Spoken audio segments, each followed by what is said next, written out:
कृणालीज रेसिपीमध्ये तुमच्या सर्वांचं स्वागत आहे। आज मी तुमच्यासाठी घेऊन आलेली आहे अमृतसरी छोले। तर चला तर आपण रेसिपीला सुरुवात करूयात। छोले हे रात्रभर पाण्यामध्ये भिजवत ठेवले होते। याऐवजी तुम्ही गरम पाणी करून त्यामध्ये हे छोले 1 ते 1.5 तास भिजवले तरी चालेल। आता आपण यांना कुकरमध्ये चांगले शिजवून घेणार आहोत। इथे मी हे छोल्याचं पाणी चेंज केलेलं आहे आणि आता मी यामध्ये एक हिरवी विलायची, एक मोठी विलायची, नंतर 3 मिरे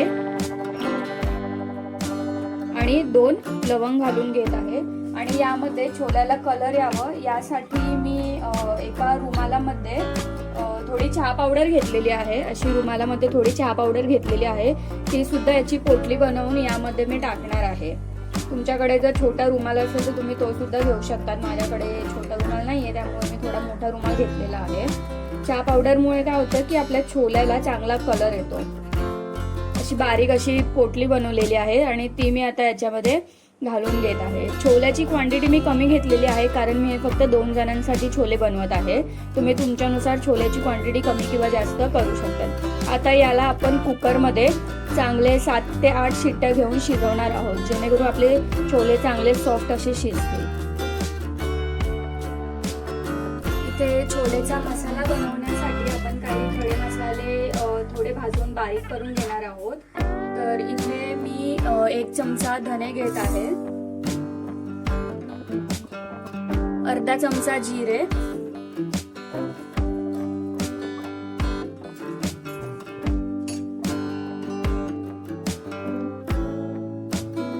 आठ काळे मिरी घेत आहे, 4 लवंग,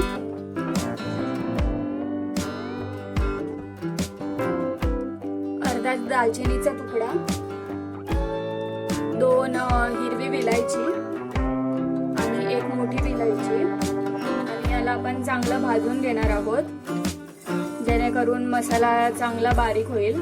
आपल्याला जास्त नाही फ्राय करायचं आहे। तुम्ही रेडीमेड छोले मसाला सुद्धा वापरू शकतात, पण या मसाल्याने एक चांगली वेगळी अशी टेस्ट येईल तुमच्या भाजीला। बारीक फ्लेम वरती तुम्हाला हे भाजायचं आहे।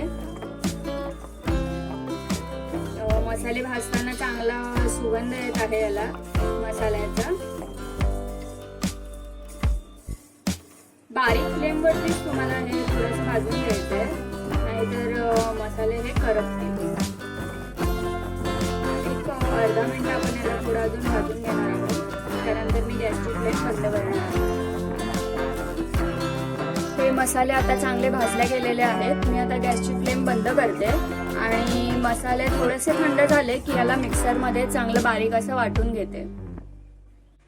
इथे मी भाजी बनवण्यासाठी तेल गरम करत ठेवलेलं आहे। माझं तेल गरम झालंय। त्यामध्ये मी आता 1 सुकी लाल मिरची अशी तुकडे करून घालणार आहे।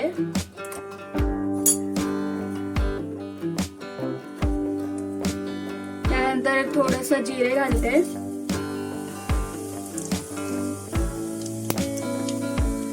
थोडंसं ओवा घालून घेते, जेणेकरून छोले पचायला आपल्याला मदत होईल।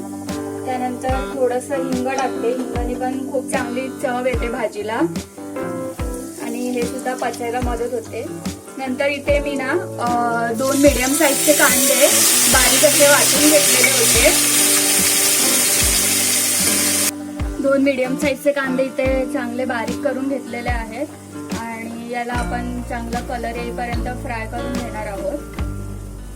तुम्ही कांद्याची पेस्ट न बनवता बारीक कापून टाकले तरी चालणार आहे।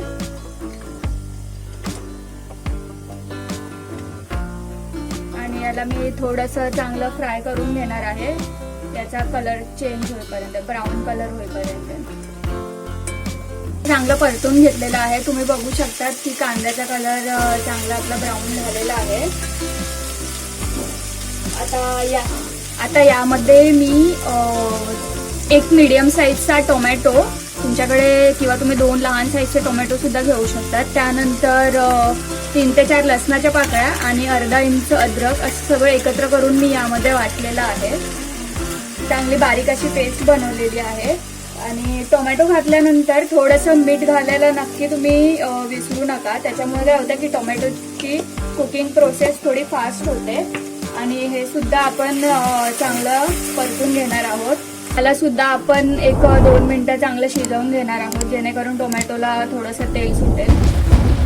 आणि त्यानंतर आपण आपले सुके जिन्नस घालून घेणार आहोत.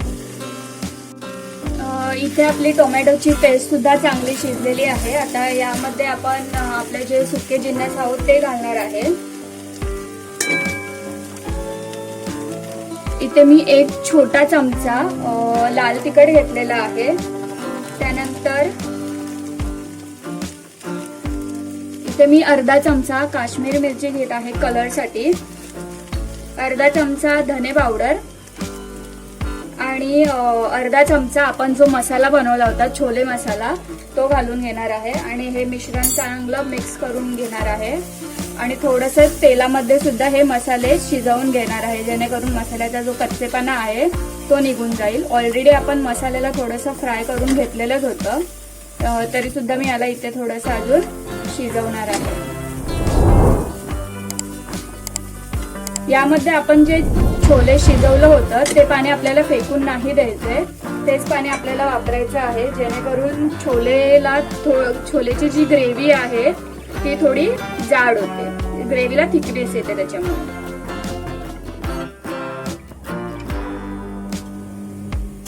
इथे चहा पावडरमुळे पाण्याचा कलर बदललेला आहे आणि मी तेच पाणी यामध्ये थोडं घालत आहे.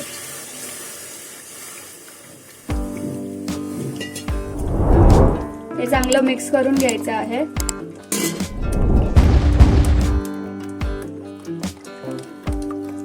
तुम्हाला जेवढी ग्रेव्ही आहे त्यानुसार तुम्ही पाणी यामध्ये घालू शकता. त्यानंतर हे जे छोले टाकले होते ते मी वेगळे काढून ठेवले होते आणि ते आता यामध्ये घालत आहे. यातले काही छोले मी बारीक केले होते हाताने, ते सुद्धा यामध्ये घालून घेत आहे, जेणेकरून आपली ग्रेव्ही थोडीशी थिक होईल. तुम्ही बघू शकता खूप छान असा कलर आलेला आहे आपल्या भाजीला.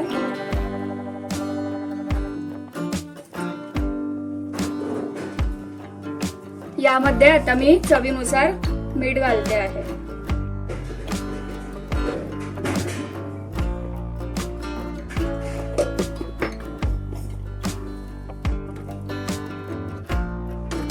चांगलं मिक्स करून घेणार आहे आणि एक अर्धा मिनिट मी याला अजून थोडंसं शिजवणार आहे, जेणेकरून आपला जो मसाल्याचा अर्क आहे तो छोल्यांमध्ये उतरेल. अमृतसरी स्टाईल छोले रेडी आहेत. यामध्ये मी फक्त कोथिंबीर घालून गार्निश करणार आहे.